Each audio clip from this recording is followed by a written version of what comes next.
Salut la gang, c'est Sébastien, j'espère que ça va bien, parce que moi, ça va bien.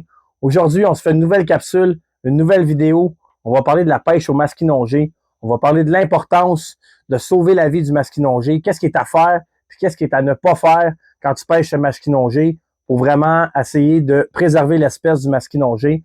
Mais premièrement, je veux juste dire un gros merci à tous les gens qui ont écouté ma dernière vidéo, ma récapitulation de ma saison, qui ont liké, qui ont partagé ma vidéo, qui ont commenté. C'est vraiment un grand plaisir pour moi de vous faire des vidéos puis de vous partager ma connaissance au niveau de la pêche. Fait que gênez-vous pas la gang, abonnez-vous, partagez, likez, c'est super le fun. On va faire plein d'autres vidéos, plein d'autres contenus comme ça. Mais aujourd'hui, on va parler de la survie de l'espèce du masquinongé. Qu'est-ce qui est important à savoir au niveau du masquinongé?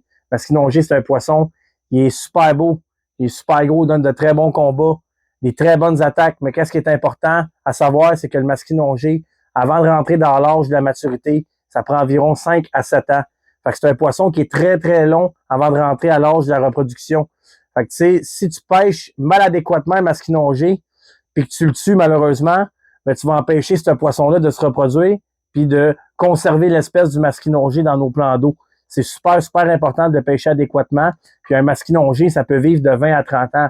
Fait que tu peux t'imaginer à quelle grosseur puis quelle grandeur qu'il peut avoir rendu à une trentaine d'années. C'est vraiment incroyable. Tu sais, c'est vraiment important de préserver puis de conserver l'espèce.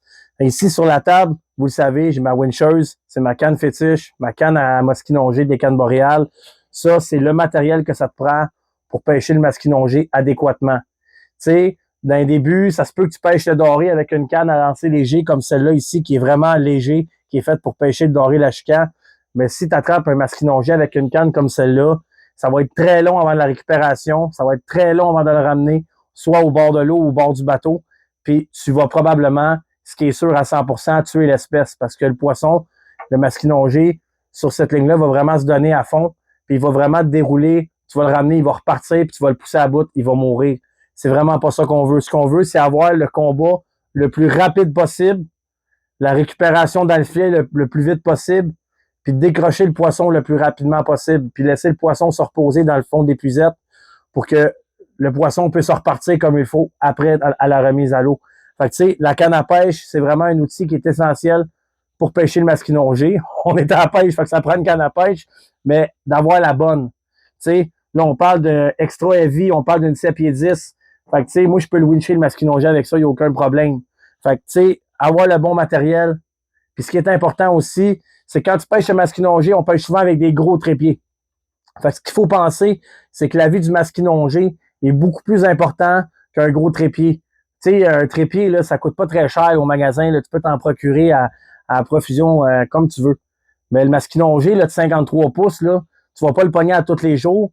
Puis ce qui arrive, c'est que quand tu pognes ce poisson-là, puis malheureusement, l'hameçon est dans sa bouche trop profondément, puis tu n'es pas capable d'enlever l'hameçon, c'est important d'avoir une bonne paire de cutters, puis d'aller couper l'hameçon. Qu'est-ce qui va arriver avec l'hameçon, c'est que l'hameçon va finir par s'enlever de sa bouche, puis il va tomber naturellement.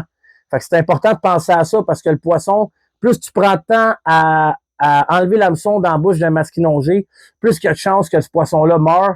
Le poisson, c'est important qu'il soit vraiment confortable dans le fond des cuisettes, puis qu'il prenne le temps de récupérer comme il faut avant la remise à l'eau. Puis il y a un sujet aussi qui est bien important dans le niveau de la pêche au masquinongé, c'est la fameuse photo. T'sais, tout le monde veut la belle photo, tout le monde veut la grosse photo qui sont masquinongés. Mais ce qui arrive, c'est que tu prends énormément de temps avec le poisson en dehors de l'eau.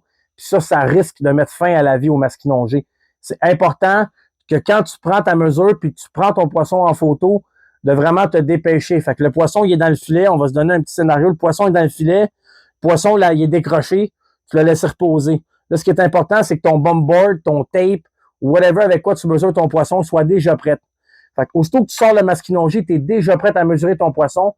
Tu prends ta photo, puis tu niaises pas à prendre 72 000 photos. Tu en prends une, qu'elle soit belle, qu'elle soit pas belle, tu remets le masquinongé dans le filet.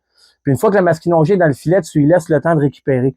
Tu lui laisses le temps de faire du surplace. Là. Puis quand tu vois que le poisson, il fait du surplace puis qu'il est prêt à repartir, tu peux le remettre à l'eau. C'est vraiment important parce que le masquinongé, c'est un poisson qui est incroyable, c'est le fun à pêcher, mais c'est un poisson qui demande beaucoup de persévérance. Fait que si tu commences au niveau de la pêche au masquinongé, attends-toi pas à pogner ton masquinongé au premier lancer, ça arrivera pas. T'sais, oui, ça peut arriver dans une sortie de pêche, mais c'est très, très rare. C'est le poisson aux 1000 lancers qu'on appelle. Fait que ça peut prendre au-dessus de 1000 lancers avant d'en pogner un. Fait que faut que tu persévères, faut jamais t'abandonner, que tu aies le bon matériel, que tu fasses une bonne remise à l'eau. La manutention du poisson est hyper importante. Nous autres, chez Muskie Canada, on est vraiment sur la recherche de l'espèce et la conservation du poisson. C'est une affaire qui est vraiment primordiale si on veut préserver l'espèce du masquinongé dans nos plans d'eau ici au Québec. Fait que la gang, pensez à ça. Quand vous pognez un masquinongé, faites ça rapidement. Pognez pas ça avec une canne à lancer léger. Si vous voyez que c'est un masquinongé qui est au bout de ça, on coupe le fil. C'est sûr que c'est plate, mais vaut mieux conserver une vie qu'une photo merveilleuse, mettons. Fait que la photo, oui, c'est le fun, mais la vie du poisson, elle compte bien plus. Puis plus qu'on a de gros spécimens dans nos eaux, plus qu'on a de poissons en maturité, plus qu'on va être capable de reproduire cette espèce-là, puis de garder le masquinongé en bonne santé au Québec. Fait que la gang, n'hésitez pas. Abonnez-vous à mon Facebook, à ma chaîne YouTube, TikTok, Bee-Fishing. Ça va me faire un plaisir. Je fais beaucoup de capsules instructives au niveau de la pêche pour la relève. Fait qu'on va se faire une autre capsule à un autre moment donné. Mais aujourd'hui, c'était ça que j'avais à vous dire. Muskie Lives Matter, c'est bien important. On prend soin de la vie du poisson, puis on remet notre poisson à l'eau adéquatement. Fait que c'est ça la gang. Bonne journée.